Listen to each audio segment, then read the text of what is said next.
So what is natural capital?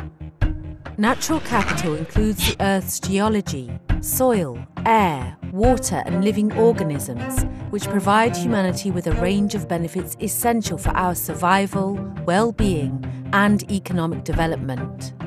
These benefits include ecosystem goods like food and fresh water, and ecosystem services like water purification and climate regulation. Let's have a look at the role of natural capital in some of the Greater Mekong's different habitats, focusing on Vietnam, Laos, Myanmar, Thailand and Cambodia. Forests counteract climate change and purify the air by capturing carbon dioxide. They reduce the risk of floods by soaking up rain, and support local economies by providing non-timber forest products such as honey, resin and medicinal plants, as well as income from ecotourism. The mosaic of forest types found across the region not only provide food and fuel sources for local communities, but also provide benefits such as pollination and soil fertility that are essential for agricultural production. Lakes and streams provide water for drinking and irrigation.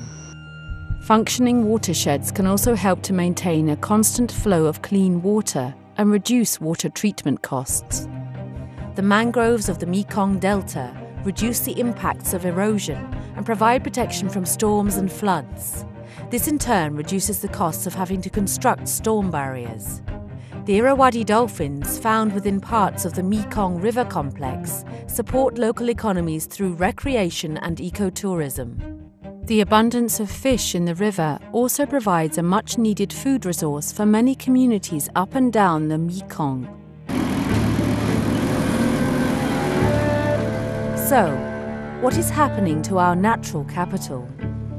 Rapid development and misinformed land use planning is fragmenting landscapes and causing the goods and services provided by nature to be degraded and lost.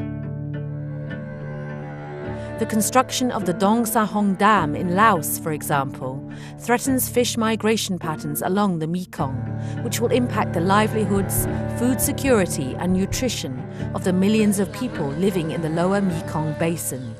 Unsustainable and poorly planned road construction in Cambodia, Thailand and Myanmar is causing unprecedented loss of ecosystem services essential for healthy landscapes, livelihoods and economies. These development projects are clearly having huge environmental and social consequences, leading to long-term economic loss. But this does not need to be the way we develop. So, what can we do? We can apply the 6 principles of a green economy approach. Renewable energy and low-carbon technologies can replace fossil fuels.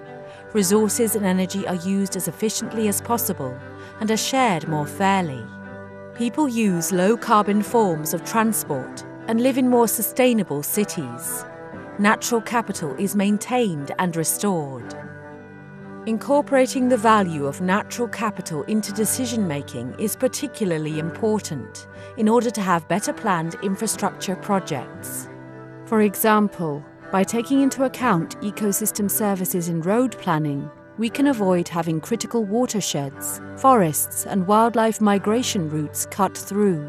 Also, if a dam is to be built, the mapping out and valuing of ecosystem services can help planners avoid environmentally and socially sensitive areas, which in turn can minimize the impacts on livelihoods, fisheries and biodiversity.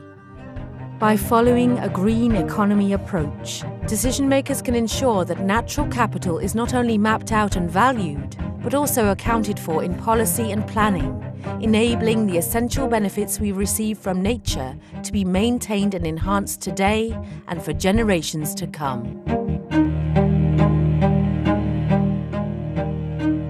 Our future is in your hands.